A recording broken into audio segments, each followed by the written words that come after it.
무제한 반대 토론 대치에 들어갑니다. 민주당은 지난 회기에 처리하지 못한 쟁점 법안을 본회의에 상정할 예정인데요. 국민의힘은 필리버스터로 대응한다는 방침입니다. 국회 취재기자 연결합니다. 박정현 기자. 네, 국회입니다. 네, 본회의 내용 자세히 전해주시죠. 네, MBC 대주주인 방송문화진흥의 지배구조를 변경하는 방송문화진흥회법 개정안이 조금 전 법력권 주도로 국회 본회의를 통과했습니다. 방송문화진흥의 이사수를 현행 9명에서 13명으로 늘리고 이사 추천 주체를 시청자위원회, 언론학계, 임직원과 법조계 등으로 다양화하는 내용을 담고 있습니다. 이어서 이춘석 의원의 사임으로 공석이 된 법사위원장 자리에 민주당 추미애 의원을 임명하는 안건에 대한 투표가 진행 중입니다. 다음으로 방송상법 가운데 마지막 법안이죠. EBS 이사를 9명에서 13명으로 늘리는 내용을 담은 한국교육방송공사법, 즉 EBS법이 올라갈 예정입니다.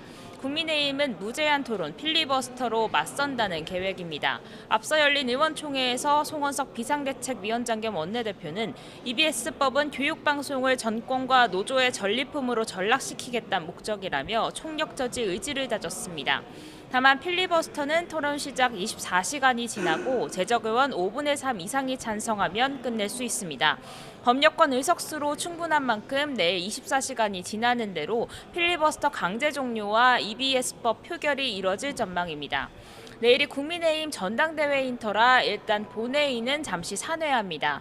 민주당은 모레부터 노란봉투법과 2차 상법 개정안까지 다른 쟁점 법안 처리에 나선다는 구상인데요. 국민의힘은 각각 법안마다 필리버스터로 맞서겠다는 입장이어서 25일까지 쟁점 법안 상정과 국민의힘 필리버스터, 여권의 강제 종료와 표결이 반복될 거로 보입니다. 네, 각 당 상황도 살펴보죠. 어제 이재명 대통령과 여당 지도부가 만찬 회동을 했는데 어떤 이야기가 오갔습니까? 네, 이 대통령과 여당 지도부 어제 회동에서 추석 전까지 수사 기소 분리의 검찰개혁 대원칙을 정부조직법 개정안에 담는 데 공감대를 이뤘습니다. 대신 공소청법이나 중수청법 등 후속 입법은 단계별로 추진해 나가기로 뜻을 모았는데요.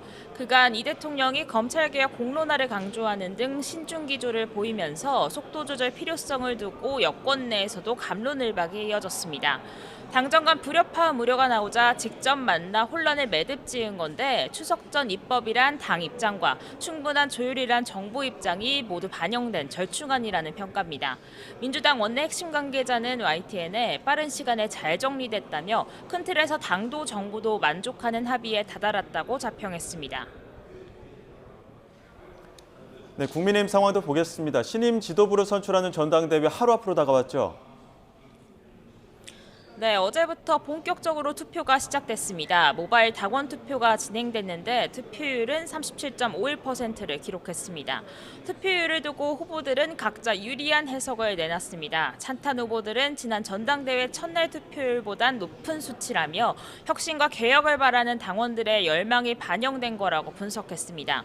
반면 반탄 후보들은 지난 전당대회와 달리 모바일 당원 투표가 하루만 진행된 점에 주목합니다. 지난번엔 이틀 동안 모바일 투표가 열렸고 오늘 진행되는 ARS 투표의 경우 참여율이 높지 않기 때문에 결과적으로 총 투표율은 지난 전당대회보다 다소 낮을 거란 해석인데 이미 마음을 정한 강성 당원들이 많이 투표했을 거란 기대감을 내비치고 있습니다.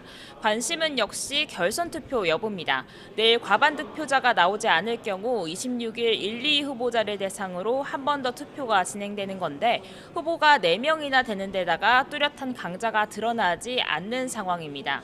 결선에 가게 된다면 현재 판세론 반탄 김문수 장동혁 후보 양자 대결이 될 거란 관측이 높지만 전환길 씨 등으로 불거진 당의 극우화 우려 속 찬탄 후보 지지층이 결집할 수 있다는 가능성도 제기됩니다. 지금까지 국회에서 전해드렸습니다.